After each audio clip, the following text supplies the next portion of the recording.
తెలంగాణ ప్రజలందరూ కూడా నమస్కారం. ఈరోజు ఒక 3 అంశాలపైన మనం చర్చిద్దాం. మొట్టమొదటిగా ఈరోజు రిటైర్డ్ అయిన ఉద్యోగుల యొక్క విన్నపాలు, వాళ్లకు ప్రభుత్వం చేస్తున్న అన్యాయం పైన లెజిస్లేటివ్ ఆఫ్ పార్లమెంట్ ఆపోజిషన్ లీడర్గా ఉన్న రాహుల్ గాంధీ గారికి ఉత్తరాలు రాయడం జరిగింది. చాలామంది మెయిల్స్ ద్వారా, పోస్టల్ ద్వారా పంపడం జరిగింది. అంతేకాకుండా 14వ తారీఖు ప్రభుత్వం పైన పోలీసులకు ఫిర్యాదు, అన్ని గ్రామాలలో ఎక్కడ ఉంటే అక్కడ, ఏ పట్టణం ఉంటే ఆ పక్కన పోలీసులకు ప్రభుత్వం పైన ఫిర్యాదు. నంబర్ 1. రెండవది, ఈరోజు తెలంగాణను దోచుకొని కాళేశ్వరంకి వెళ్ళి మొదలైంది దోచిపెట్టడం. ఆ విధంగా మేయా కృష్ణారెడ్డికి దోచిపెట్టి ఈరోజు మేయా కృష్ణారెడ్డి గారి భార్య దాదాపు 142 కోట్ల డిక్లేర్ చేసినటువంటి, ఆ పేపర్స్లలో ఆర్టికల్స్ వచ్చినట్టు 102 కోట్ల విలువైనటువంటి వజ్రం, వట్టి హారమే 142 కోట్ల హారం ఈరోజు ఆమె వేసుకుంటుంది. ఆ పైసలు ఎక్కడి? కాళేశ్వరంకి వెళ్ళి దోపిడి, మిషన్ భగీరథకి వెళ్ళి దోపిడి, బస్సులు మన ఆర్టీసీల ఎలక్ట్రికల్ బస్సులకి వెళ్ళి దోపిడి, మన ఊరు మన బడికి వెళ్ళి దోపిడి.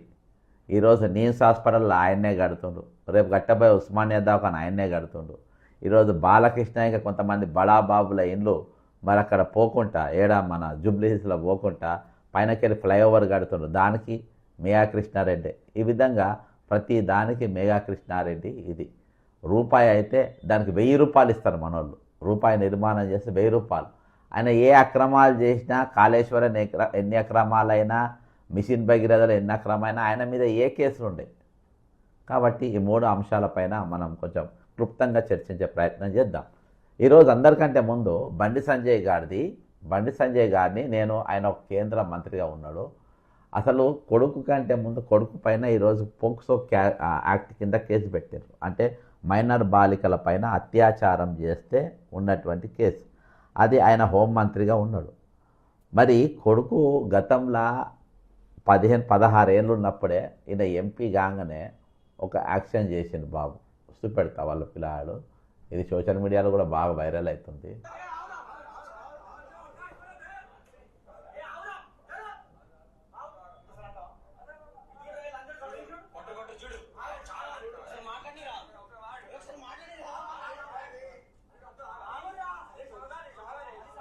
చూసినావా? ఒక్కరిని చేసి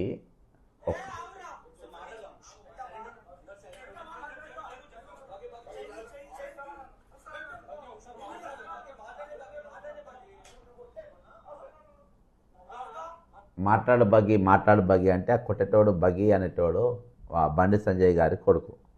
మరి ఆయన ఈ మొట్టమొదటి ఇన్సిడెంట్ అయినప్పుడే ఇది తప్పు అని అప్పుడే టైడ్ చేసి, నేను ఒక బాధ్యత గల ఎంపీగా ఉన్నా, అప్పుడు బీజేపీ రాష్ట్ర అధ్యక్షుడు ఆయన ఉన్నా, కాబట్టి ఇటువంటి చర్యలు చేయొద్దు అని చెప్పి నువ్వు బుద్ధి చెప్పుకోవాలి కదా. ఈరోజు నువ్వు అక్కడ వదిలేసినావు. మొక్కై వంగంది బ్రానై వంగనా అని. అది ఇంటర్మీడియట్లో ఉన్నప్పుడు జరిగిన సంఘటన. ఇంటర్మీడియట్లో ఉన్నప్పుడు అంటే ఆయన దాదాపు 16-17 ఏళ్ళలో ఉండొచ్చు. అప్పుడు చెప్తే వినేటోడు. అది అయిపోయిన తర్వాత ఈరోజు మరి ఏదో ఒక దగ్గర చెక్ పెట్టాలి కదా, ఏదో ఒక దగ్గర చెక్ పెట్టాలి. దాని తర్వాత ఇంకో సంఘటన, ఒకటి కాదు వరుస సంఘటనలు ఇటువంటి.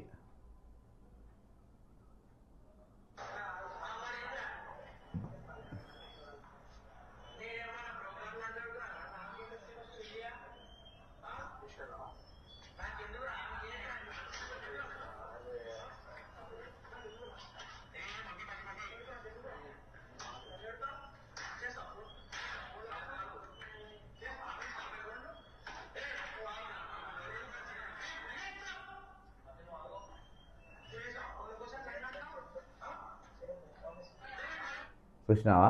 ఇవి మాటలు. అంటే ఒకసారి నువ్వు ఫ్రీడమ్, నేనేం చేసినా నడుస్తుంది మన ఆయన హోంమంత్రి, మేమేం చేసినా నడుస్తుంది మన ఆయన హోంమంత్రి, మేము ఎవరిని కొట్టినా నడుస్తుంది మన ఆయన హోంమంత్రి.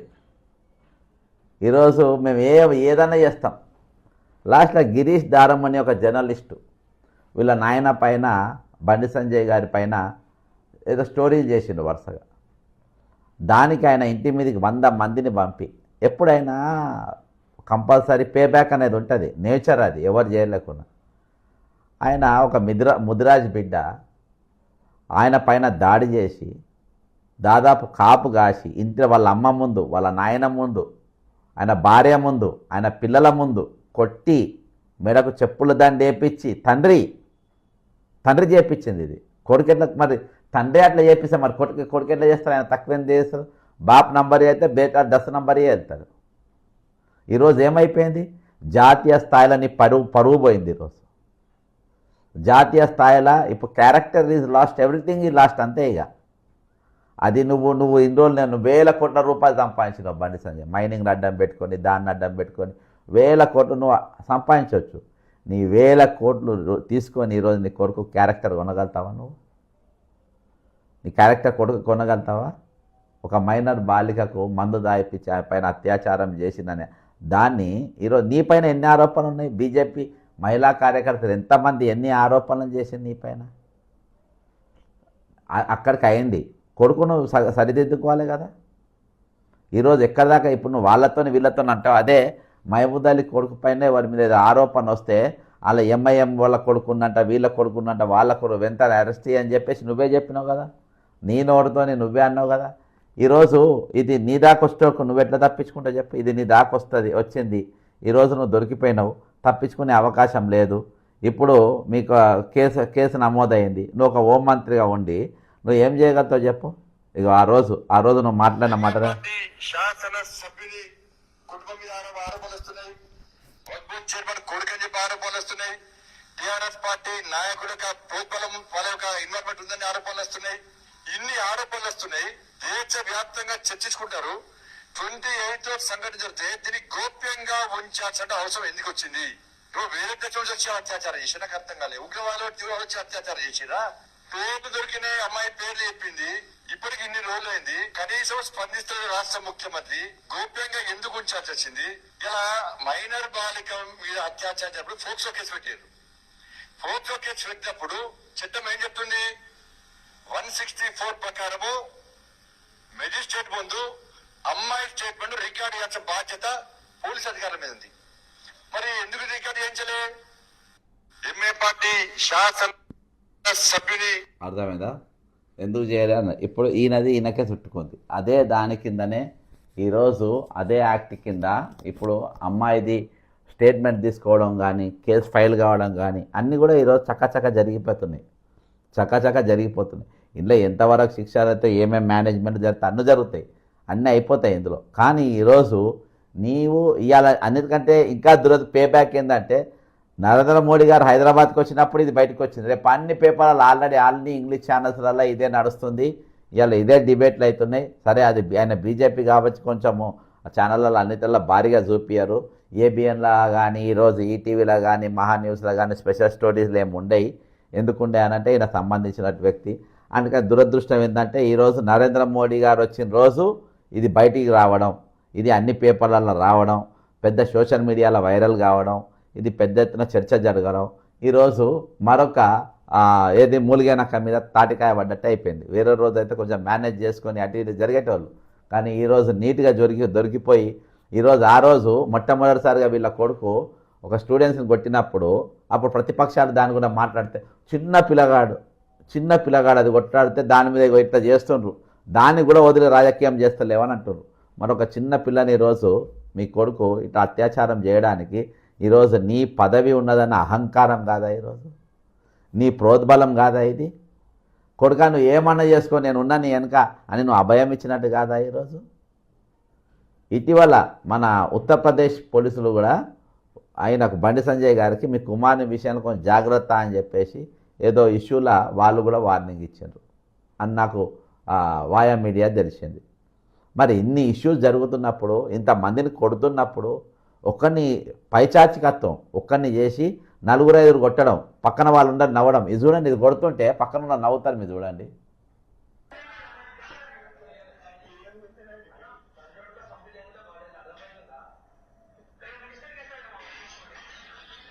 చూసినా నవ్వుతుండో చూసినా పక్కన చూసినావా?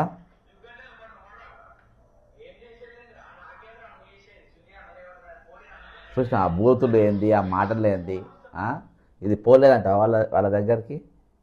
ఆయన దగ్గరికి పోలేదంటావా? రాజీనామా కాదు, ఎన్ని చేసినా అసలు జైల్లో పిల్లగాని కాదు, జైల్లో అయ్యని పెట్టాలి. ఎందుకంటే అయ్య ప్రోద్బలం ఇది. అయ్యా ఒకటా రెండా మన వీడియోలోనే ఎన్ని రికార్డులు బయటకు వచ్చినాయి, ఇంకా ఫోన్లలో బెదిరించినాయి, అవి కూడా నడుస్తున్నాయి. అవి నేను వినిపిస్తే బాగుండదు. అర్థమైందా? ఇట్లా అన్నీ ఎక్కడ చూసినా వైరల్ ఇవే. మరి ఇవన్నీ ఇన్ని జరుగుతున్నప్పుడు తండ్రి అడ్డుకట్టేయాలి కదా ఏదో ఒక దగ్గర.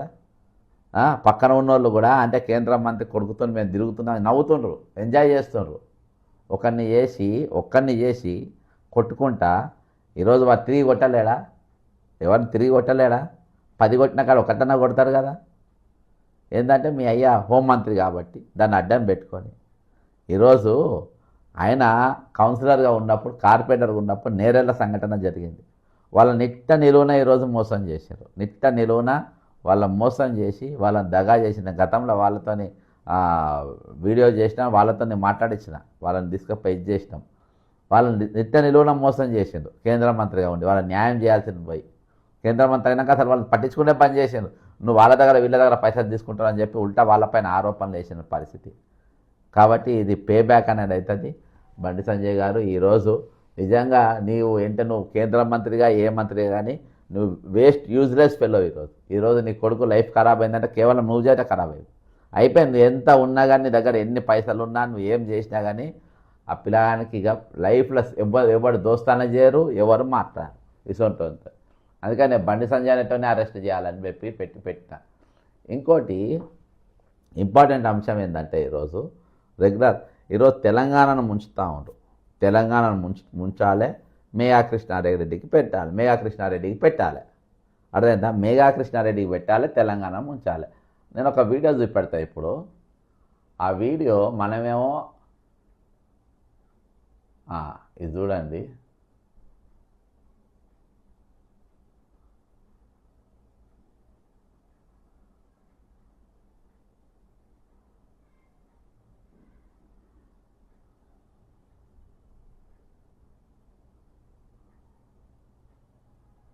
ఈ వీడియో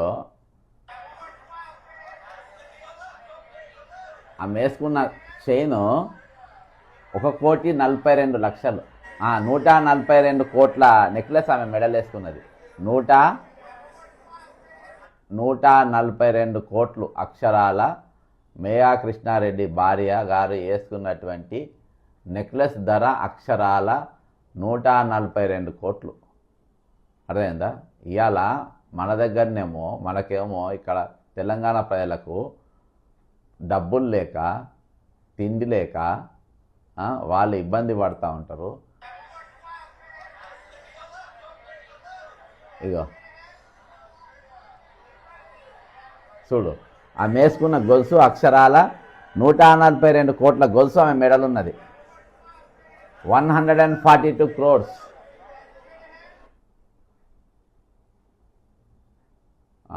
142 crores ఆమె వేసుకున్న గొలుసు.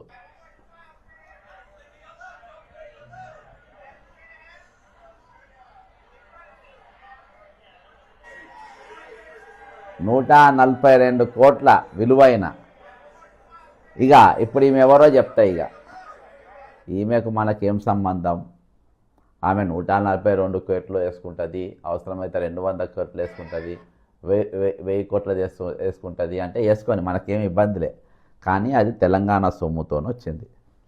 ఎట్లా అంటే మొట్టమొదటి ఆంధ్ర వాళ్ళు తెలంగాణను దోచుకుంటుండ్రు కాబట్టి మా తెలంగాణ మాకు కావాలి, మా నీళ్ళు మాకు కావాలి, మా నిధులు మాకు కావాలి, మా ఉద్యోగాలు మాకు కావాలి, ఈరోజు వాళ్ళని దోపిడీ చేయడానికి వీలు లేదు, ఇక తెలంగాణకి వెళ్ళి ఆంధ్ర బడా దోపిడీదారులందరినీ ఎల్లగొడతాం అని చెప్పి ఉద్యమకారుడైన కేసీఆర్ గారు ఉద్యమం చేసి మరి తెలంగాణ తెచ్చుకున్న ముఖ్యమంత్రి అయిండు. అయిన తర్వాత మేఘా కృష్ణారెడ్డిని తీసుకొని వచ్చిండు.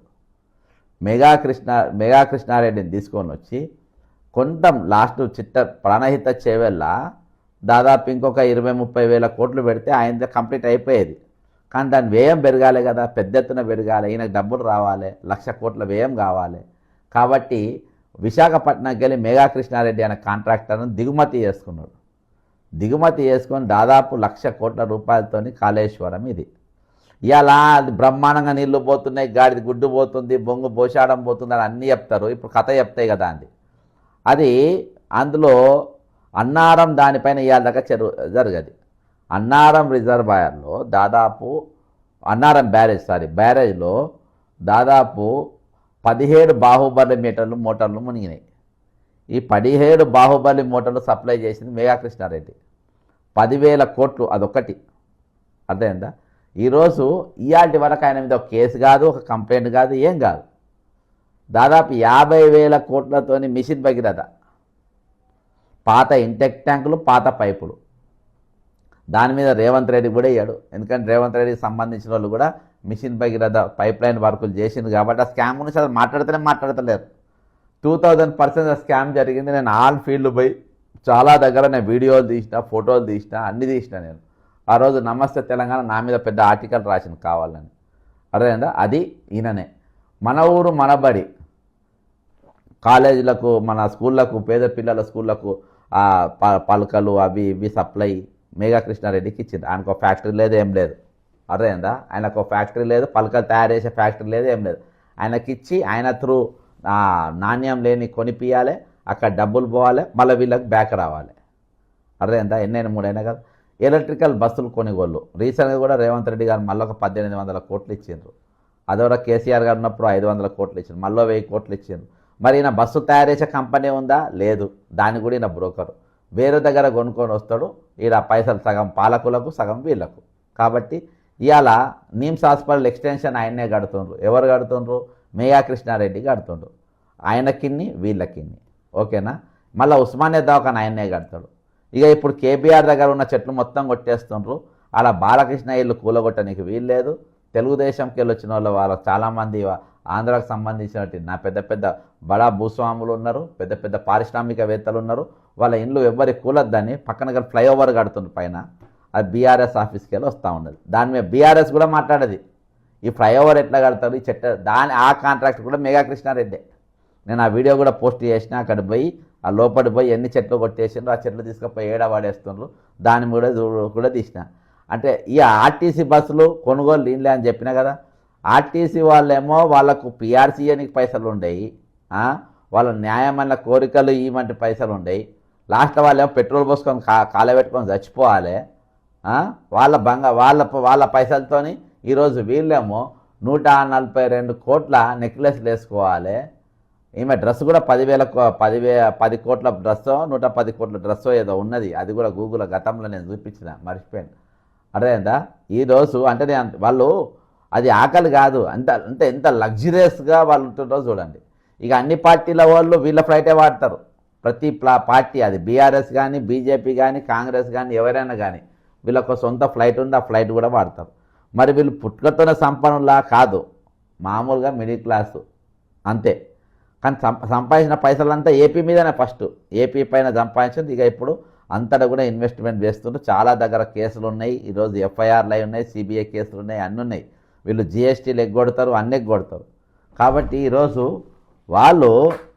వాళ్ళు ఇష్టం వచ్చినట్టుగా దాదాపు 142 కోట్లతోని నెక్లెస్ ప్లస్ వీళ్ళు అడ్డగోలుగా తెలంగాణ సొమ్మును ఏ విధంగా దోచుకుంటారు అని చెప్పడానికి ఇది ఒక ఉదాహరణ మాత్రమే. ఇంకోటి, ఈరోజు రిటైర్ అయిన వారు చాలామంది వరకు రాహుల్ గాంధీకి ఉత్తరాలు పంపారు, సక్సెస్ఫుల్గా మెయిల్ పంపారు. నాకు వాటి యొక్క ఫోటోలు పంపారు, పంపిన వాళ్ళ పోస్ట్ చేసే ఫోటోలు పంపారు. ఈ విధంగా చాలామంది పోయినాయి.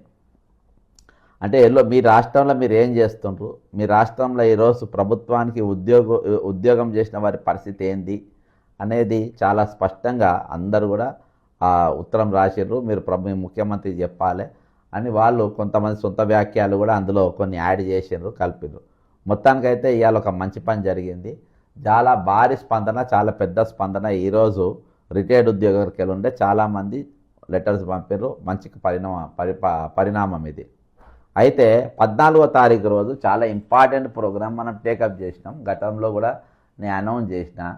ఈరోజు అందరికి కూడా టోకెన్ నంబర్లు ఇచ్చారు, పైసలు ఇచ్చారు. ఒక్కొక్కళ్ళకు 5 టోకెన్ నంబర్లు, కొంతమందికి 10 టోకెన్ నంబర్లు, కొంతమందికి 20, నిన్న సుందరి గారికి 22 టోకెన్ నంబర్లు, ఇట్లా చాలామందికి టోకెన్ నంబర్లు ఇచ్చింది. టోకెన్ నంబర్లు ఇచ్చిందంటే పైసలు ఇచ్చినట్టే. పైసలు అంటే గంట, 2 గంటలు, ఒక రోజు, 2 రోజులు, 5 నెలలు, 10 నెలలు ఉండొచ్చు.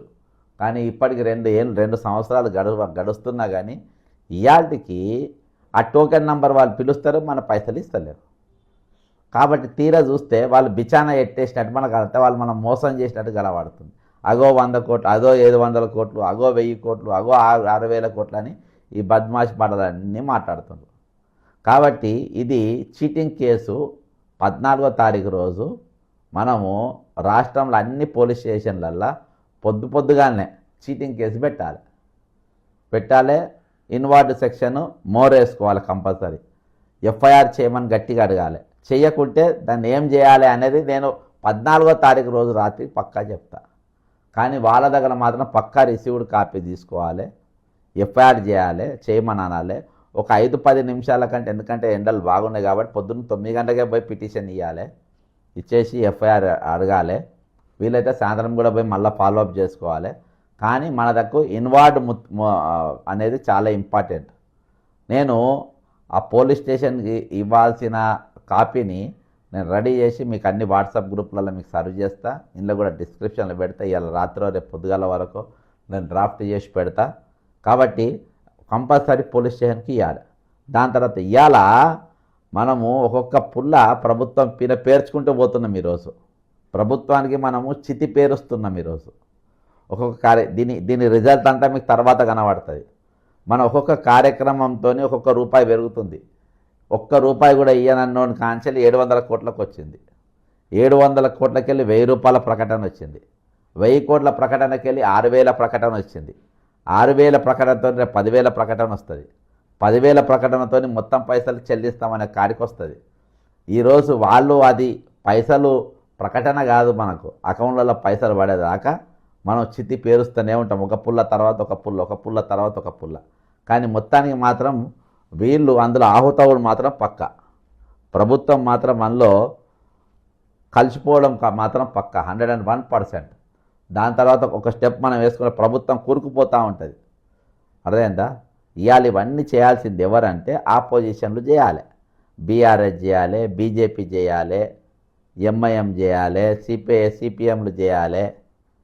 లేకుంటే ఎమ్మెల్సీలు ఇప్పుడు ఉన్నారు కదా, వీళ్ళు కోదండరామ్ చేయాలి, లేకుంటే మేధావులు మిస్టర్ తీన్మార్ మల్లయ్య గారు చేయాలి. వీళ్ళు చేయాలి. వీళ్ళు ఎవరు చేయరు. పార్టీలు పెడతారంట, వీళ్ళు పార్టీలు ఉంటాయంట, ఎన్నికలకు పోతారంట, సెటిల్మెంట్లు చేస్తారంట, అన్నీ చేస్తారంట. ప్రజా సమస్యలు వచ్చేటరకు పారిపోతారు వీళ్ళు దొంగలు.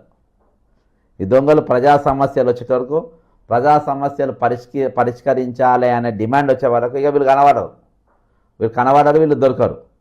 కాబట్టి ఈరోజు మనం చేయాల్సిన పని ఏంటంటే మన ఉద్యమం మనం చేయాలి, మన పోరాటం మనం చేయాలి. ఈరోజు ఎక్కడ కూడా మీరు ఆగద్దు. ప్రభుత్వం 100% దొంగతుంది. ప్రభుత్వము వీళ్ళు చాలా పెద్ద స్కెచ్ చేసి ఎట్లన్నా వీళ్ళ డబ్బు ఎగ్గొట్టాలి, వీళ్ళకు రూపాయి కూడా ఇవ్వద్దు, వీళ్ళు 60 ఏళ్ళు దాటినాయి, రోగాలతో వస్తారు, వీళ్ళ పైసా అని ఒక కుటిలమైన కుతంత్రమైన దాష్టికమైన ఆలోచనతోని ఈరోజు తెలంగాణ ప్రభుత్వం ఉండే, రేవంత్ రెడ్డి సర్కారు ఉండే, ఇటువంటి ఆలోచనతో ఉండే. కాబట్టి ఈరోజు వాళ్ళు, నేను ఒక ఛానల్కి ఇచ్చిన ఇంటర్వ్యూలో చెప్పిన, ఆయననే నేను రివర్స్ క్వశ్చన్ అడిగిన, అది రేపో ఎల్లుండి వస్తుంది.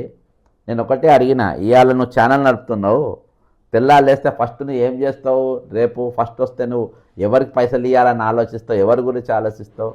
నా సిబ్బంది గురించి ఆలోచిస్తా, ఫస్ట్ వాళ్ళ జీతాలు ఇవ్వాలి, తర్వాతనే నీళ్ళు. కాబట్టి అది కమిటెడ్ ఎక్స్పెండిచర్ అంటారు. అది చాలా మంచిగా ఎక్స్ప్లెయిన్ చేసినాం. కాబట్టి ఈరోజు ఈ కమిటెడ్ ఎక్స్పెండిచర్ ఇవ్వకుండా వాళ్ళకి ఎగ్గొట్టాలి అనే ఒక దుష్టమైన తలంపుతోని ఈరోజు తెలంగాణ ప్రభుత్వం పనిచేసింది, రేవంత్ రెడ్డి సర్కార్ పనిచేసింది. దానికి మద్దతుగా చీఫ్ సెక్రటరీ గారు, ఫైనాన్స్ సెక్రటరీ గారు, ఫైనాన్స్ మినిస్టర్ గారు వీళ్ళందరూ కూడా వంతపాడిన పరిస్థితి. ఇలా వీళ్ళందరి సలహాలు కూడా ఉన్నాయి. ఎట్లా పోయి వీళ్ళ పైసలు, ఎంత దుర్మార్గమైన ఆలోచన చెప్పండి. ఒకరు 38 ఏళ్ళు, 40 ఏళ్ళు, 36 ఏళ్ళు అట్లా అందరు ప్రభుత్వానికి సర్వీస్ చేసి రూపాయి దాచిపెట్టుకుంటే అవి దొబ్బుకపోయే ఆలోచన వచ్చిందంటే ఎంత దారుణం చెప్పండి.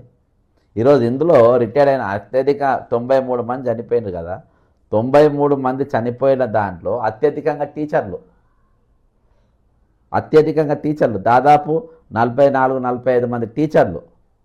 సెకండ్ పోలీసులు, వాళ్ళు కూడా 40+, దాదాపు 43-44 వరకు పోలీసులు. దాని తర్వాత ఇక ఎంపీడీఓలు వాళ్ళు వీళ్ళు వేరే వాళ్ళందరూ కలిసి వాళ్ళొక మిగతా నంబర్ 13 మంది దాకా. కాబట్టి ఓవరాల్గా 10 మంది లోపే వాళ్ళు. అత్యధికంగా మాత్రం ఈ రెండు వర్గాలు ఎక్కువ చచ్చిపోయాయి, 2 డిపార్ట్మెంట్ వాళ్ళు ఎక్కువ చచ్చిపోయారు. పోలీసు వాళ్ళు దాదాపు 40+, 42-43. సేమ్ అదే రేషియోలో ఈరోజు టీచర్లు కూడా, ఎడ్యుకేషన్ డిపార్ట్మెంట్ టీచర్లు కానీ హెడ్ మాస్టర్లు కానీ అదే రేషియోలో వాళ్ళు కూడా చనిపోవడం జరిగింది. ఈరోజు వాళ్ళు సంపాదించిన సంపాదన చూడకముందే మైసయ్య గారికి చనిపోయినాక మీ డబ్బులు ఇచ్చారు. అర్థమైందా? మరి ఆ నాగర్కర్నూలు టీచర్ గారికి ఆయన చనిపోయిన తర్వాత పైసలు ఇచ్చారు. 12వ నంబర్ చనిపోయిన ఆయన నంబర్లలో 12th నంబర్ చనిపోయినాకనే తీసేది. ఈ విధంగా వాళ్ళు చనిపోయినాక వాళ్ళు కష్టార్జితం వాళ్ళు బతుకున్నప్పుడు చూసుకొని వాళ్ళు ఇచ్చేటోళ్ళకి ఇచ్చి, వాళ్ళు ఎవరికైనా ఇవ్వాలనుకునే వాళ్ళకి ఇచ్చి, మొత్తానికి ప్రశాంతమైన జీవితం వాళ్ళు గడపాలనుకున్న సమయంలో ఆ ప్రశాంతమైన జీవితం అనేది వాళ్ళకి లేకుండా చేసి, వాళ్ళు నిస్సహాయమైన పరిస్థితులలో, వైద్యం కూడా తీసుకోలేని పరిస్థితుల్లో వాళ్ళని మీరు నెట్టి, ఈరోజు ప్రభుత్వ ఏదైనా హాస్పిటల్కి పోతే ఆరోగ్యశ్రీ మన ఆరోగ్య భద్రత కూడా చేసి నిస్సహాయులను చేసి ఈరోజు వాళ్ళు మొత్తానికి చచ్చిపోయేటట్టుగా మీరు చేశారు. చచ్చిపోయేటట్టుగా మీరు చేసి వాళ్ళ నాగం చేసి ఈరోజు వాళ్ళ బతుకులు వాళ్ళ చేతులకి వెళ్ళి గుంజుకోరు. ఇది హ్యూమన్ రైట్స్ వైలేషన్. ప్రభుత్వం పైన ఈ ఆపోజిషన్ పార్టీలు బీఆర్ఎస్ బీజేపీ కానీ లేకుంటే ఇప్పుడున్న పార్టీలు పెట్టుకున్న కొంతమంది బుడ్డ పార్టీలు పెట్టుకున్న వాళ్ళు వీళ్ళందరూ కూడా ఒక పెద్ద ఉద్యమం చేయాల్సింది ఈరోజు. ఆమర నిరాహార దీక్షలు చేయాల్సింది ఈరోజు. ధర్నా చేయాల్సింది ఈరోజు. ఉద్యోగులను ఎత్తుకొని మీరు నడవాల్సింది ఈరోజు. చలో సెక్రటరియేట్ పిలుపునియాల్సింది మీరు. చలో ఢిల్లీ పిలుపునియాల్సింది. కోర్టులలో కేసులు ఫైల్ చేయాల్సింది. ఈరోజు మీరు వాళ్ళతో మీరు అంతా సిండికేట్గా అయ్యి, ఎందుకంటే మెగా కృష్ణారెడ్డికి పోయిన పైసలకెళ్ళి మీకు వాటాలు వస్తాయి. మెగా కృష్ణారెడ్డి దోసుకున్న దోపిడి పైసలకెళ్ళి మీకు వాటాలు వస్తాయి. అన్ని పార్టీలకి ఇలా వాటాలు వస్తాయి. కాబట్టి ఈరోజు రిటైర్మెంట్ అయ్యి డైవర్ట్ చేసినటువంటి పైసలల్లో అందరికీ అన్ని పార్టీలకు వాటాలు ఉన్నాయి. వాళ్ళందరి వాటాలు పోయింది కాబట్టి, వాటాలు వచ్చినాయి కాబట్టి మీరు ఎక్కువ వాడు మాట్లాడతలేరు. ఇంత పెద్ద క్రైమ్ ఇది. ఈరోజు నిజంగా కేంద్రంలో బీజేపీ ఉన్నందుకు వీళ్ళు చేసిన ఇంత పెద్ద నేరానికి ముఖ్యమంత్రి అనేటోని మీద, ఫైనాన్స్ మినిస్టర్ అనేటోని మీద, ఫైనాన్స్ సెక్రటరీ, చీఫ్ సెక్రటరీ, ఈ నలుగురు మీద ఈరోజు కేసు ఫైల్ అయ్యే ఉండే. ఈ పైసలు డైవర్ట్ చేయడానికి లేదు. ఇది వాళ్ళ కోసం కమిటెడ్ ఎక్స్పెండిచరు అనే దాన్ని ఏ రోజైతే వాళ్ళకు కమిట్ అయిందో ప్రభుత్వం, ఆ పైసలు ఏం చేసినా కానీ అవి డైవర్ట్ చేయని వేరే ఖర్చులు పెట్టడానికి లేదు. నన్ను కోసిన రూపాయి వెళ్తలేవన్న స్టేట్మెంట్ ఇవ్వడానికి వీలు లేదు. కానీ ఈరోజు ఉద్దేశపూర్వకంగా వాళ్ళ డబ్బులని దొబ్బుక తిని, వాళ్ళ డబ్బులన్నీ వాడుకొని, వాళ్ళు చచ్చిపోయేటట్టుగా చేసి, వాళ్ళ గుండెలు పలిగిపోయేటట్టుగా చేసి, ఇవాళకి 93 మంది చచ్చిపోయేటట్టుగా చేసిండ్రు.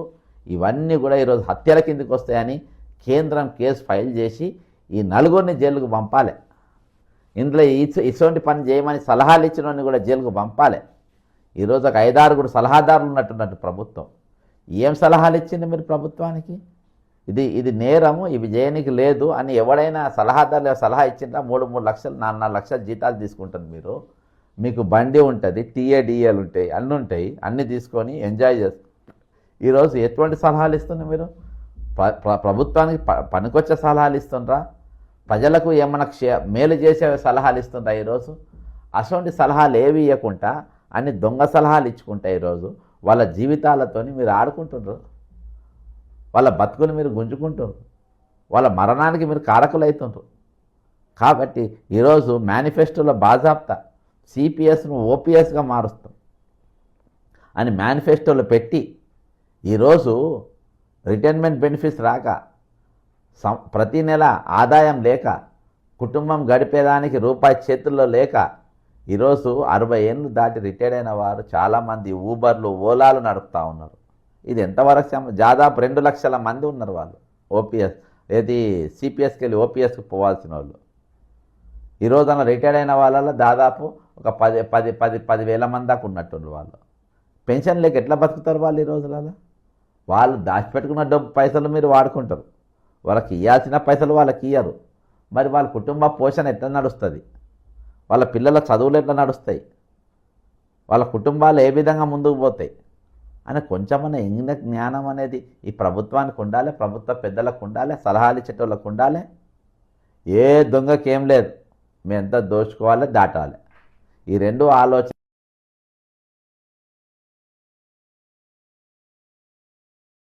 ఈ ప్రభుత్వానికి లేనే లేదు. ఖచ్చితంగా 14వ తారీఖు రోజు మనం పెద్ద ఎత్తున అన్ని పోలీస్ స్టేషన్లలో ప్రభుత్వం పైన మనం ఫిర్యాదు చేయాలి. ఒక బ్యానర్ తయారు చేసుకోవాలి. రేపు సోమవారం రోజే ఒక బ్యానర్ మనం తయారు చేసుకోవాలి. ఆ బ్యానర్ తీసుకుపోయి బయట కంప్లైంట్ ఇచ్చిన తర్వాత బయట బ్యానరో ప్లే కార్డో మనకి ఏది అందుబాటులో ఉంటే అది చూపించాలి. 1 నిమిషము 2 నిమిషాలు మన పోలీస్ స్టేషన్లో ఎందుకు కంప్లైంట్ ఇచ్చినాము అనేది చెప్పాలి. నాకు టోకెన్ నంబర్ ఇచ్చిండ్రు, టోకెన్ నంబర్ ఇచ్చినాక పైసలు ఇవ్వకుంటే అది నేరము. రెండు టోకెన్ నంబర్ ఇచ్చి 2 ఏళ్ళైనా నాకు పైసలు ఇవ్వలే, టోకెన్ నంబర్ ఇచ్చి సంవత్సరమైనా నాకు పైసలు ఇవ్వలే, టోకెన్ నంబర్ ఇచ్చి 15 నెలలన్నా కానీ నాకు పైసలు ఇవ్వలే అని మనకు ఎన్ని నెలలు అయితే టోకెన్ నెంబర్ ఇచ్చి ఎన్ని నెలలు అవుతుందో అన్ని నెలలు చెప్పి ఈరోజు నేను ఒకళ్ళకి చెక్ ఇచ్చి ఆ చెక్ బౌన్స్ అయితే నా మీద చెక్ బౌన్స్ కేసు పెడతారు పోలీస్ స్టేషన్లలో. అట్లనే ఇది టోకెన్ బౌన్స్, టోకెన్ ఇచ్చి ఇంకా చెక్ కూడా కాదు, టోకెన్ చెక్ ఇచ్చిన తర్వాత టోకెన్ ఇస్తారు.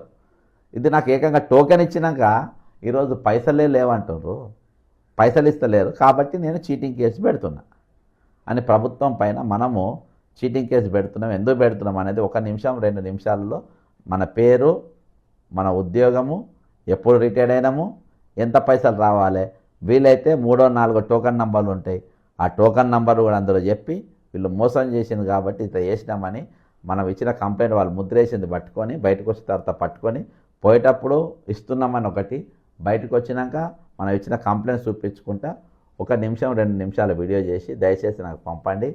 దీన్ని చాలా అంతేకాకుండా మీకు ట్విట్టర్ ఉంటే ట్విట్టర్లో పెట్టండి, మీకు ఫేస్బుక్ ఉంటే ఫేస్బుక్లో పెట్టండి, ముఖ్యమంత్రికి ట్యాగ్ చేయండి, ఫైనాన్స్ మినిస్టర్ ట్యాగ్ చేయండి, కేంద్రంలో ప్రెసిడెంట్ ఆఫ్ ఇండియాకు ట్యాగ్ చేయండి, సుప్రీంకోర్టు ఆఫ్ ఇండియాకు ట్యాగ్ చేయండి.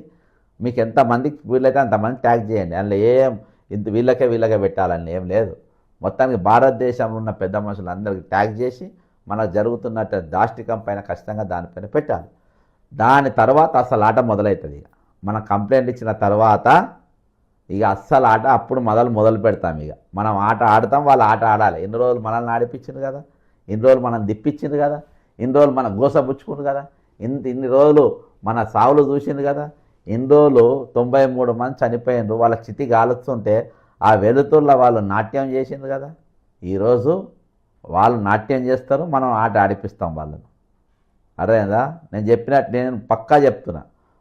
నేను ఏది ఆపోజిషన్ లీడర్ లెక్క చిల్లరగాండ లెక్క కాదు, ఖచ్చితంగా ఒక మాట అంటే మాట పైన ఉంటాము, పక్కా వీళ్ళని ఆట ఆడిపిస్తాం.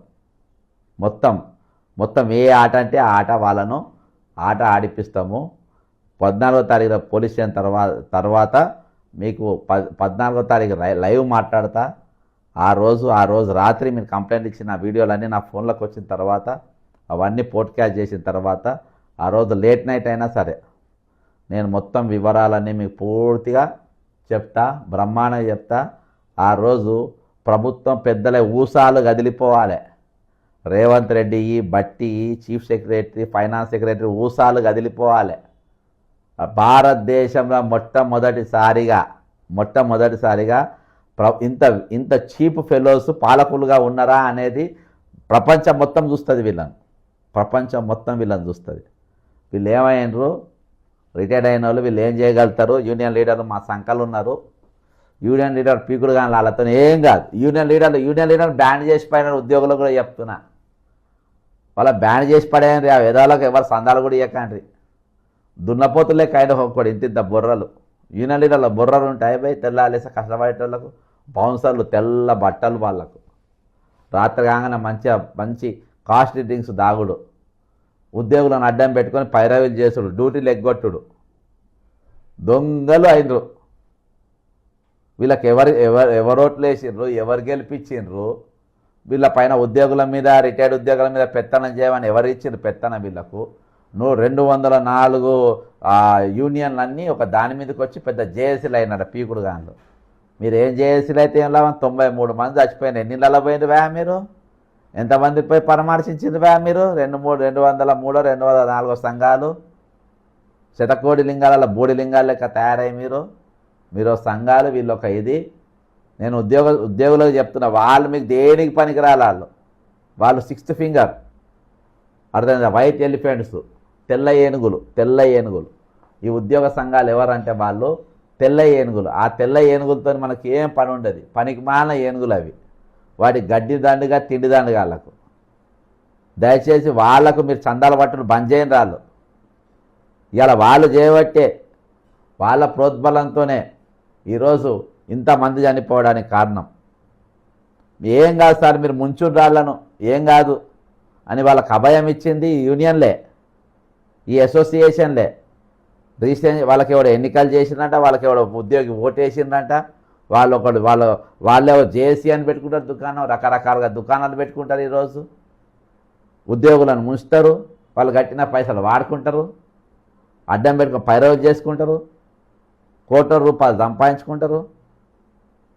కాబట్టి ఈరోజు ఉద్యోగులకేమో ఆ బట్టలకు ఇస్త్రీ చేసుకొని బరాబర్ పైసలు ఉండయి. వీళ్ళేమో ఖద్దర్లు వేసుకొని పెద్ద పెద్ద ఫార్చునర్లు తిరుగుకుంటే ప్రభుత్వం దగ్గర తాబేదారు లెక్క పనిచేస్తారు. ఈరోజు ప్రభుత్వ పెద్దలు అనుకుంటున్నారు యూనియన్ మొత్తం మా చేతుల్లోనే 202 సంఘాలు ఒక జేఏసీ కింద ఉన్నాయి. దాన్ని మా మారం జగదీష్ గారు, మా ఏలూరు సీని గారు నడుపుతారు. వీళ్ళు వాళ్ళకి చెప్తారు, ఆ జేఏసీ వాళ్ళు వీళ్ళు కలిసి చెప్తే మొత్తం ఓట్లు మొత్తం మాకే గుప్ప పడతాయి అని అనుకుంటారు మల్లెపూ బ్యాచ్. కానీ మల్లెపూ బ్యాచ్కి అర్థం ఏందనంటే, ఈరోజు మీ వెనుక ఉద్యోగులు ఎవ్వరు లేరు, మిమ్మల్ని ఎవ్వరు నమ్ముతలేరు. నేను బాగా జాబ్తా రిటైర్డ్ ఉద్యోగిని ఇరిగేషన్లో పనిచేసే సుందరి గారిని సెక్రటరియట్ ముందు పెట్టే మాట్లాడించిన. కాబట్టి నేను బరాబర్ ఉద్యమం చేపిస్తా. నా కంటలో ప్రాణం ఉన్నంత వరకు ప్రభుత్వ ఉద్యోగులకు కూడా నేను అండగా ఉంటా, నేను నిలబడతా, వాళ్ళ తరపు నేను కొట్లాడతా, వాళ్ళకి ఎక్కడ అన్యాయం జరిగినా నిలబడతా. ఇవాళ నాకు ఏ పదవి లేదు కావచ్చు, నేను ఏ రాజకీయ పార్టీలో లేదు కావచ్చు, ఏ పార్టీలో కూడా నాకు ప్రాథమిక సభ్యత్వం లేదు కావచ్చు, నాకు ఏ రిజిస్ట్రేషన్ సంఘం లేకపోవచ్చు. అయినా కానీ ఈరోజు ప్రభుత్వానికి ముచ్చెమటలు పట్టించే కార్యక్రమం మనం చేయగలుగుతాం ఇవేవి లేకున్నా. వచ్చే రోజులలో ఏదో ఒక వ్యవస్థ మనం నడిపిస్తాం.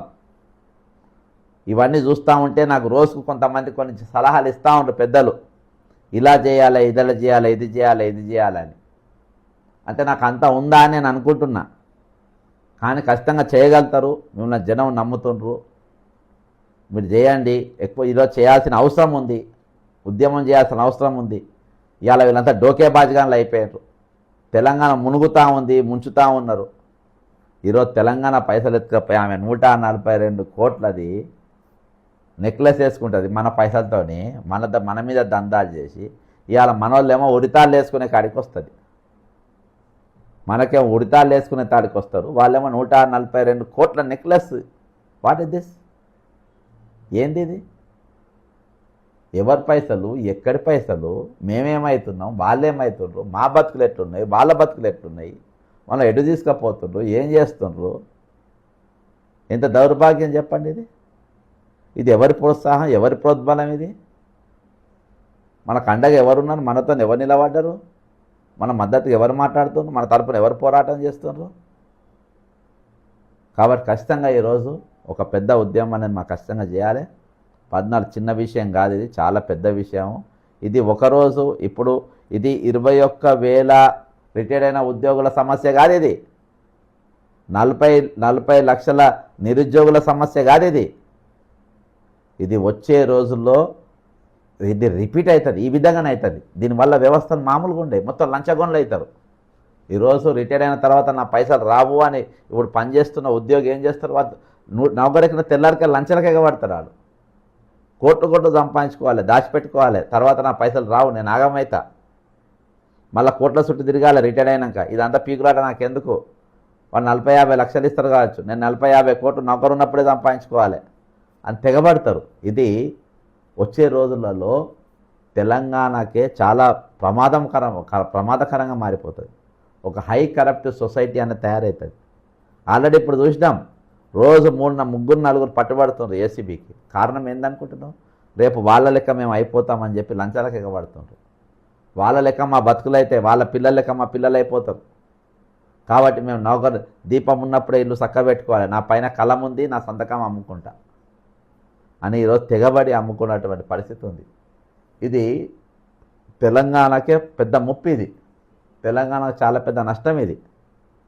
కాబట్టి ఖచ్చితంగా మనం ఒక ఆలోచన మీద ఉండాలి. ఖచ్చితంగా ఈరోజు మన ఉద్యమము వచ్చే తరానికి ఒక మార్పు దిశగా మనం ఉండాలి. నా ప్రయత్నం దానికోసమే. ఈరోజు కోసం కాదు, వచ్చే రోజుల్లో ఇది ఒక హ్యాబిట్గా కావద్దు. ఇది రిటైర్మెంట్ పైసలు మేము రిటైర్ అయ్యాక మా డబ్బులు రావేమో, మాకు పిఆర్స్ ఇయ్యరేమో, మాకు డిఏలు ఇయ్యరేమో అని ఉద్యోగులు తెగబడి ఈరోజు లంచాలకు ఎగబట్టట్టుగా వ్యవస్థ తయారు కావద్దు. చాలా డేంజర్. ఆ రేవంత్ రెడ్డి అనేటానికి దమ్మాకు ఉందో లేదో అర్థమవుతలేదు ఆయనకు. ఆ ఫైనాన్స్ మినిస్టర్ అనేటానికి అర్థమవుతలేదు. ఇది ఎక్కడికి తీసుకపోతే ఎటు దారి తీస్తుందో అర్థమవుతలేదు. ఎందుకంటే వాళ్లకు ఈ రాష్ట్రం నాది, నేను దీనికి పాలకులం మేము, కాబట్టి ఇటువంటి కరప్షన్లెస్ సొసైటీని మేము చేయాలి, కాబట్టి ఫ్రీ కరప్షన్ సొసైటీ చేయాలి. ఈరోజు దీన్ని మనము మంచి ఒక మాదిరిగా ఈ రాష్ట్రాన్ని మేము తీర్చిదిద్దాలి. మమ్మల్ని చూసి ఇతర రాష్ట్రాలు మా లెక్క నడుచుకునే ప్రయత్నం చేయాలి. ఆ విధంగా ఉండాలనే ఆలోచన దుర్మార్గులు ఎదుగా వీళ్ళ కమిషన్ ఏజెంట్లు అయిపోయాయి. ఇలా ముఖ్యమంత్రి, ఉప ముఖ్యమంత్రి వాళ్ళ దగ్గర ఉన్న అధికారులే ఈరోజు దొంగలకు ఏజెంట్ల లెక్క వాళ్ళే తయారైపోయాయి. ఏం మార్పు దిశగా మాట్లాడతారు? కాబట్టి ఈరోజు మన ప్రయాసం అంటే బక్క చేస్తాడంటే రిటైర్మెంట్ ఎంప్లాయీసే ఎందుకు పట్టుకున్నా అంటే రిటైర్మెంట్ ఎంప్లాయీస్తోని ఈరోజు వీళ్ళ బతుకులను ప్రస్తుత ఉద్యోగులు వాళ్ళని అబ్జర్వ్ చేస్తున్నారు, ప్రస్తుత నిరుద్యోగులు అబ్జర్వ్ చేస్తున్నారు. అంటే రేపు ప్రభుత్వ ఉద్యోగులు కాబోయేటోళ్ళు అబ్జర్వ్ చేస్తున్నారు, ప్రభుత్వంలో ఉద్యోగం చేసేటోళ్ళు కూడా ఈరోజు అబ్జర్వ్ చేస్తున్నారు. ఈ రెండు సెక్షన్లు కూడా టోటల్ సిస్టమ్ అంటే కరప్షన్ అయిపోయే ప్రమాదం ఉన్నది. మన ఎస్ఐ నౌకరికి సంవత్సరం కానోళ్ళు కూడా ఏసీబీకి పట్టుబడుతారు. చిన్న ఉద్యోగులు ఆడోళ్ళు లంచాలు తీసుకుంటా పట్టుబడుతున్నారు. ఎందుకు? వీళ్ళని చూసుకుంటా. అంటే ఈ మూల సూత్రాన్ని ప్రభుత్వం కనిపెట్టడంలో విఫలమైపోయింది. కనిపెట్టడం విఫలమై వీళ్ళు ఏమైనా పీక్తారనుకుంటే ఏం లేదు. అదే ఒక నౌకర్లు పోయినా మనం మిగులుతాయి. మళ్ళీ రిజిస్టర్ చేయాలంటే ఒక 10 లక్షలు మళ్ళీ లంచాలు తీసుకొని చేస్తారు. వీళ్ళు పెద్ద మనుషులు ఎవరు పుణ్యానికే చేయరు. 20 లక్షలు 50 లక్షలు అలా తీసుకొని చేస్తారు. పెద్ద అమౌంట్ తీసుకుంటారంట. తీసుకొని మళ్ళీ వాళ్ళు అదే పని చేస్తారు. కాబట్టి ఆ మార్పు అట్లకెళ్ళి జరగాలంటే ఈరోజు వాళ్ళకి ఇవ్వాల్సిన బకాయిలు ఏకకాలంలో మొత్తం ఇవ్వాలి. తద్వారా వాళ్ళ పిఆర్సీ డిఏలు కూడా ఇవ్వాలి.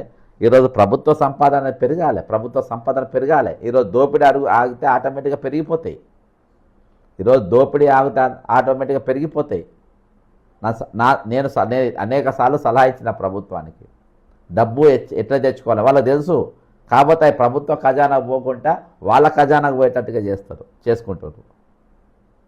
ఖచ్చితంగా మనము అనేకమైన ఇంకా కొన్ని విషయాలు ఖచ్చితంగా మాట్లాడదాం. ప్రస్తుతం మన దగ్గర ఉన్నదైతే 14వ తారీఖు రోజు కార్యక్రమం మనం సక్సెస్ఫుల్ చేయాలి. పోలీస్ స్టేషన్లో పెద్ద ఎత్తున మనం ఫిర్యాదు చేయాలి. రాష్ట్రం అంతా పోలీస్ స్టేషన్ల దిక్కు రిటైర్డ్ అయిన వాళ్ళందరూ కూడా పోలీస్ స్టేషన్ల దిక్కు అడుగులు పడాలి. ఈరోజు బెడ్ రిడెన్ అయిన వాళ్ళు కూడా స్ట్రెచ్చర్ల మీద పోయి మరీ పోలీస్ కంప్లైంట్ ఇవ్వాలి. ఇక్కడ ఎందుకంటే అది మీ ఊళ్ళోనే ఇచ్చేది కాబట్టి హైదరాబాద్కి వచ్చేది లేదు, మీరు ఎటో పట్టణానికి పోయేది లేదు. అది మీ స్థానికంగా పోలీస్ స్టేషన్లు ఇవ్వాలి. కాబట్టి కొంచెం రిస్క్ తీసుకోండి, ఇంట్లో కాపీ రాసుకోండి, స్ట్రెచ్చర్ మీదనే పోండి, ప్రతిదీ వీడియో తీయండి, నాకు పంపండి. ఈరోజు ఇది పెద్ద అందరి రిటైర్ అయిన ఉద్యోగులందరినీ చైతన్యవంతులు చేయండి. ఈ 3 రోజులు ఇవాళ 9, 10, 11, 12, 13, 14వ తారీఖు రోజు ఇవ్వాలి. అంటే ఈ 4 రోజులు అందరినీ బాగా ప్రిపేర్ చేయండి. ఎక్కడికి వెళ్ళున్నా మనం కంప్లైంట్ ఇవ్వాలి. పోస్టుల ద్వారా కాదు, ఇది మనం పక్కా పోలీస్ స్టేషన్కి పోవాలి, కంప్లైంట్ ఇవ్వాలి. మన ఇంటి పక్కనో ఇంటి దగ్గరనో మన పక్క టౌన్లలో ఎక్కడనో ఉంటుంది. అంటే గ్రామీణ స్థాయిలలో ఉంటేనేమో మండలాలలో ఉంటుంది. ఇప్పుడు మండలాలు కూడా పెరిగినాయి, పక్కనే ఉన్నాయి కాబట్టి అందరూ సౌలతలే ఉంటుంది. స్ట్రెచ్చర్లలోనైనా పోండి, వీల్ చైర్లలో పోండి చేతగాని వాళ్ళు. అర్థమైందా? ఏ విధంగానైనా మీరు పోయి తీరాలి అక్కడికి. అవసరమైతే అంబులెన్స్ మాట్లాడుకొని పోండి. పోలీస్ స్టేషన్ కంప్లైంట్ పక్కా ఇవ్వాలి, మనం పక్కా ఇవ్వాలి. అసలు కథ ఇప్పుడు ఇక్కడికి వెళ్ళి ఇప్పటిదాకా కొంతమంది పాల్గొన్నారు, కొంతమంది పాల్గొని నడిచినాం. కానీ ఇప్పుడు ఒరిజినల్ స్టోరీ, ఒరిజినల్ ఆట ఇప్పుడు మనది మొదలవుతుంది. ఒరిజినల్ ఆట ఇప్పుడు మనం మొదలు పెట్టబోతున్నాం. ఆ ఒరిజినల్ ఆట ఒక 2-3 స్టెప్సే ఇక లాస్ట్ 2-3 స్టెప్లల్లో స్నూకర్ షాట్ కొడతాం ప్రభుత్వానికి. దిమ్మ తిరిగిపోవాలి బాబాయ్లకు, ఇద్దరికి బిల్లా రంగాలకు అద్దిరిపోవాలి. అర్థమైందా? ఏ సలహాదారుడు ఎవడు సలహాలు ఇచ్చి నేను నేను నేను నేను పెట్టినటువంటి చెక్ పెట్టలకెళ్ళి ఎవడు ఎట్లా తప్పిస్తాడో కూడా చూడాలి. వాళ్ళ చుట్టూ అంత గిరిగీసి పెట్టినాము. వానికి ఎవ్వడు ఏ సలహాదారులు ఉన్నా ఇంట్లోకెళ్ళి వాడు పట్టలేండి మనం నెక్స్ట్ స్టెప్ ఏమయ్యబోతున్నాం అనేది. అది 14వ తారీఖు రోజు నేను రివీల్ చేస్తా. ఆ నెక్స్ట్ స్టెప్కు చెక్మేట్ పడుతుంది. అదేందా మన రాజుతోని కాదు బటన్తోనే కొట్టి పడేస్తాం వాళ్ళు. కాబట్టి వాళ్ళు అనుకుంటున్నారు మేము మోసం చేస్తాం, దగా చేస్తాం, మమ్మల్ని మీరు ఎంత లేట్ చేస్తాం మీ ఈపులు అంత చింతపండు అవుతాయి. మామూలు కాదు. మీ దొంగలు మీ దొంగ బతుకు అన్ని ఫ్యూచర్లో మొత్తం టోటల్గా బజార్లో పెట్టి మీకు రూపాయి విలువ లేకుండా చేసేది. మీరు చస్తే ఏడిసేటోళ్ళు కూడా చేసేది. మీరు చస్తే రేపు ఏడిసేటోళ్ళు కూడా ఉంటారు, గుర్తుపెట్టుకోండి. నేను 93 మందిని ఒక 1000 సార్లకు గుర్తు చేసి ఉంటే ఇప్పటికీ. మేము నన్ను కుక్కలు కూడా గుర్తు చేయి. మీ సత్యం మీ సాగు కూడా ఎవరు రారు. రేపటి దినాన ఈరోజు బండి సంజయ్ గారి పరిస్థితి చూసింది కదా. ఎన్ని పైసలు ఉన్నా పదవి ఉన్నా ఈరోజు పరువు పోయింది. అంతే. Character is lost, everything is lost. మీరు కూడా ఒక పెద్ద విధవాళ్ళ లెక్క మిగిలిపోతారు. యూనియన్ లీడర్లు, ఇప్పుడున్న మంత్రులు, వాళ్ళ కింద ఉన్న తాబేదారులు, ఆఫీసర్లు, వీళ్ళంతా దొంగల లెక్కలే మిగిలిపోతారు సొసైటీలో. పలానా సంవత్సరాలు వీళ్ళు దొంగలు ఉండే, ఈ దొంగ పాలక వీళ్ళు ఇట్లా చేసిండ్రు, ఇంకో ఇట్లా దోచిపెట్టిండ్రు, వీళ్ళ పాలనకి ఇన్ని కోట్ల అప్పయింది, తెలంగాణ ఇట్లా నాశనం చేసిందని పుంకాలుగా వచ్చే రోజుల్లో పిల్లలు మీ గురించి అసహించుకుంటా కథలుగా మీ గురించి చెప్పుకుంటారు. ఆ కథలు చెప్పుకునే తట్టుగా మేము ఆల్రెడీ తయారైపోయింది. పుస్తకాలు అందరూ కూడా మైండ్లో లెక్కించుకుంటుర్రు. మీ గురించి చాలా అసహ్యంగా మాట్లాడుకుంటారు. చాలా దరిద్రంగా ఈరోజు మీ పేర్లు ఉన్నాయి. మీ కాదు, ఈరోజు మీ పేర్లు అడ్డం పెట్టుకుని మీ భార్యలు 15%, 70% వసూలు చేసేవాళ్ళు కూడా ఉన్నాయి. ఒకటి గ్యారంటీ ఇస్తా, ఎప్పుడన్నా నేను చట్టసభలో ఎప్పుడన్నా పోయే అవకాశం భగవంతుడు ఇస్తే వీళ్ళందరికీ మామూలుగా ఉండదు. ఇవాళ రిటైర్డ్ అయిన వాళ్ళని కానీ, నిరుద్యోగులను కానీ, అవుట్సోర్సింగ్ వాళ్ళని కానీ, ఆశా వర్కర్లను కానీ ఎంత ఏడిపిస్తుండ్రో దానికి డబల్ వీళ్ళు అనుభవిస్తారు. డబల్ వీళ్ళు ఖచ్చితంగా అనుభవించి తీరుతారు. వీళ్ళు తిన్న ప్రతి సొమ్ము మనం అక్కిస్తాం. ఎట్లా తిన్నారు, ఎట్లా కమిషన్లు తీసుకుంటారు, అన్నీ కూడా బజార్లో పెడతాం. దయాదాక్షిణ్యం అనేది లేకుండా ఈరోజు 93 మంది ఇండ్లల్లో చితి కాలితే వాళ్ళు ఇద్దరు దీపాలు పెడితే వాళ్ళ ఫోటోల కాడ ఈరోజు మానవత్వం లేకుండా మీరు వ్యవహరిస్తుండ్రు. వాళ్ళ పైసలు వాళ్ళకి ఇయ్యనికి మీరు బేరసారాలు ఆడుతుండ్రు. కాబట్టి మీ గురించి కూడా మేము సీరియస్గానే ఆలోచన చేస్తాం. ఖచ్చితంగా 14th మాత్రం చాలా సీరియస్ తీసుకోండి. ఫోన్లలో మాట్లాడుకోండి అందరూ ఎట్లా చేయాలి ఏందని. మీరు ఏమైనా కంప్లైంట్ తొందరగా తయారు చేసుకోండి. అది కూడా నాకు పంపండి. అందులో కూడా ఏమైనా కరెక్షన్స్ ఉంటే మనం చేసుకుందాం. ఇప్పటివరకు మనం అందరం కలిసి కొట్లాడినాం. ఇప్పటివరకు కలిసి రాని వారు కూడా కలిసి రావాలని చెప్పి విజ్ఞప్తి చేస్తున్నా. కాబట్టి దీని ఒక పెద్ద సంగ్రామంగా జరగాలి. ఈ రాష్ట్రం అంతా ఒక పెద్ద చర్చ జరగాలి. ఇవాళ మన గురించి ఈనాడు పేపర్ కానీ, ఆంధ్రజ్యోతి పేపర్ కానీ, వార్త పేపర్ కానీ, సాక్షి పేపర్లు, ఏ పేపర్ రాకుండా మన ఉద్యమం ఇక్కడ దాకా గుంజుకొచ్చినాం. ఏ పేపర్లు, ఏ పత్రికలు, ఏ టీవీలలో చర్చలు లేకుండా ఇలా ఉద్యమాన్ని ఇంత దూరం మనం గుంజుకరాగలిగినాం. ఇది మామూలు విషయం కాదు. ఇది ఎవరు సపోర్ట్ చేయకుండా లాస్ట్లో తీర్మానం మల్లయ్య ఛానల్లో కూడా ఒకసారి కూడా మన స్టోరీ రాలే. చాలా ఛానళ్ళలో రాలే. అన్న ఇన్ని టీవీలలో రాకున్నా ఇక్కడ దాకా మనం ఈరోజు ప్రతి నోట్ల ప్రతి మెదడుల నాలుక లెక్క ఈరోజు ఈ ఉద్యమం కొట్లాడుతుందంటే ఇది మామూలు విషయం కాదు. కాబట్టి ఈరోజు ఇది అయిపోయినాక ఇది 101% మనం కరెక్షన్ చేసుకోవాల్సిన అవసరం ఉంది. వీళ్ళందరినీ మనం సెట్ చేయాల్సిన అవసరం ఉంది. ఈ పత్రికను కూడా వీళ్ళ సెట్ చేయాలి. వీళ్ళ సెట్ చేయాలంటే మీ అందరి పైసలు మీకు రావాలి, మీకు జర ధైర్యం రావాలి. వచ్చినాక మన వీళ్ళని కూడా ప్రశ్నించే సమయం ఖచ్చితంగా ఆసన్నమైంది. వీళ్ళని కూడా మనం వాళ్ళ ఆఫీసర్కి మనం అడగాలి.